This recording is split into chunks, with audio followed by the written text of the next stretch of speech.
Voltamos aqui diretamente dos estúdios Alfacom para falar mais um pouco sobre normas gerais de circulação e conduta, né? Você já está ficando enjoadinho.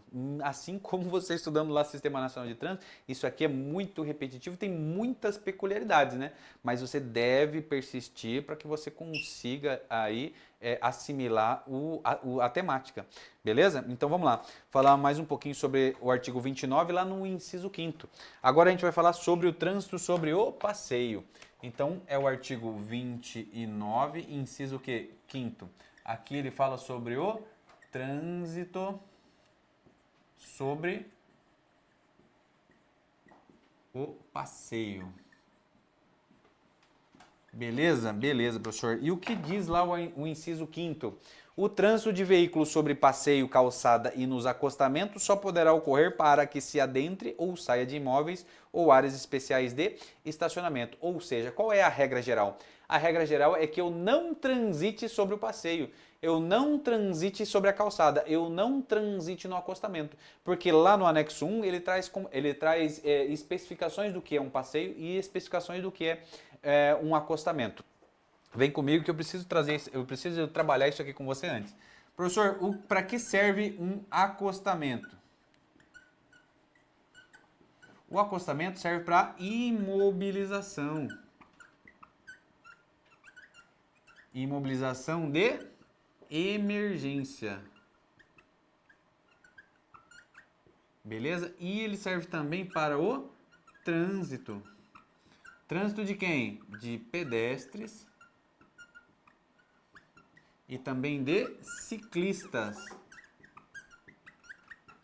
Mas nesse caso aqui, o trânsito de pedestres e ciclistas quando não há local apropriado. Beleza, professor. E o acostamento, né, o passeio? Nesse caso aqui, lá no anexo 1, ele traz para nós que é o passeio, né? Aqui o passeio,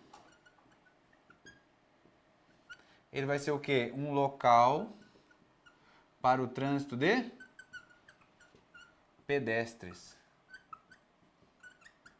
E ele diz lá no anexo 1 que é exclusivo. Mas não é tão exclusivo assim, né? Porque eu vou poder aqui nas exceções. Olha só o que diz lá o anexo 1. Passeio é parte da calçada ou da pista de rolamento, neste último caso separada por pintura ou elemento físico separador, livre de interferência, destinada à circulação exclusiva de pedestres e, excepcionalmente, autorizada pelo órgão com circunscrição sobre a via, o trânsito de ciclistas. Então aqui, ó, no passeio eu tenho trânsito exclusivo de pedestres. E no acostamento, que também está lá no anexo 1, ó, é a parte diferenciada da pista de rolamento destinada à parada e estacionamento de veículos em caso de emergência e a circulação de pedestres e bicicletas quando não houver local apropriado para esse fim. Ele está falando que pode transitar no acostamento com veículo? Não pode transitar no acostamento com veículo. Ele está falando que pode transitar no passeio com veículo? Não pode transitar no passeio com veículo. Então aqui a gente tem regras de exceção. Aí ele fala assim, ó, lá no inciso 5º do artigo 29. O trânsito de veículos sobre passeios, calçadas e acostamentos só poderá ocorrer para que adentre ou se saia de imóveis ou áreas especiais. Então a regra geral é que eu não posso transitar pelo passeio, a regra.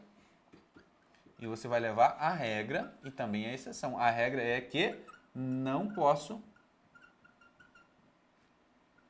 transitar. Beleza? Eu não posso transitar, mas se eu for entrar e sair de áreas de estacionamento,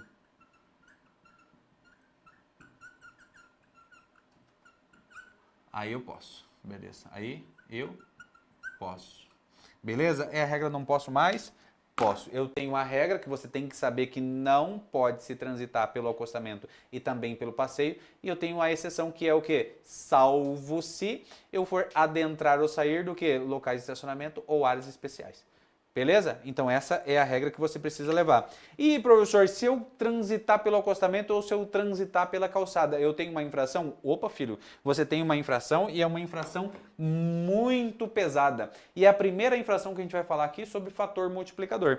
E a gente vai ter que ter um conhecimentozinho básico. Olha só, a infração constante aqui do trânsito sobre o passeio ou sobre a calçada, ela tá lá no artigo 193. Essa infração aqui, ela é uma infração de natureza gravíssima. E a penalidade aqui é a multa.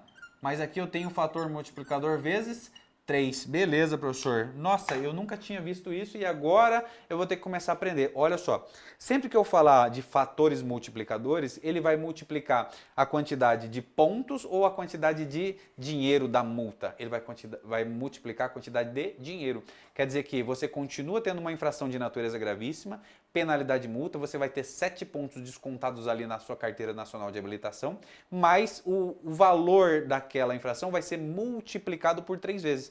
A exemplo aqui, ela vai lá para R$ 888, porque multiplicou 297 por 3. Aí você teve um valor absurdo. Beleza? Essa é a ideia. Multiplicada vezes 3. E é uma infração bem pesadinha, tá? Então, vamos ver aqui a infração do artigo 193. Olha só.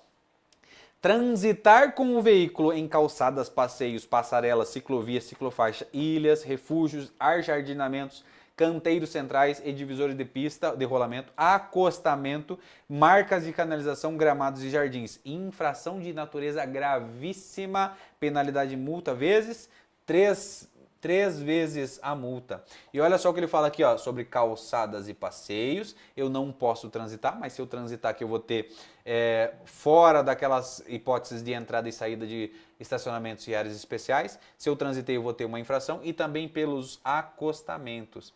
Quer dizer que eu não posso transitar pelo acostamento, professor? Não posso transitar pelo acostamento, senão você vai estar constante aqui numa infração do artigo 193, uma infração de natureza gravíssima e com um fator multiplicador de vezes 3. Você vai tomar uma gigantesca multa. Beleza, meu amigo? Presta bem atenção porque isso aqui é bem relevante e você tem que saber a regra sempre, tá? Eu posso transitar sobre passeio e calçada? Não posso. Mas salvo quando? Entrada e saída de estacionamentos ou locais especiais. Beleza. Se eu transitar pelo acostamento sem ser nessas hipóteses, eu cometo infração? Cometo infração. Lá do artigo 193, uma infração de natureza gravíssima, com penalidade de multa, fator multiplicador vezes 3. Beleza? Tranquilo? Aguardo você no nosso próximo encontro, falando mais um pouquinho sobre normas gerais de circulação e conduta. Gostoso esse tema, né? Porque isso aqui está a raiz de tudo que você vai precisar nos próximos blocos, falando sobre classificação de veículos, falando sobre registro de licenciamento. Você tem que saber tudo isso aqui antes de poder prosseguir. Beleza? Tamo junto? Aguardo você no nosso próximo encontro.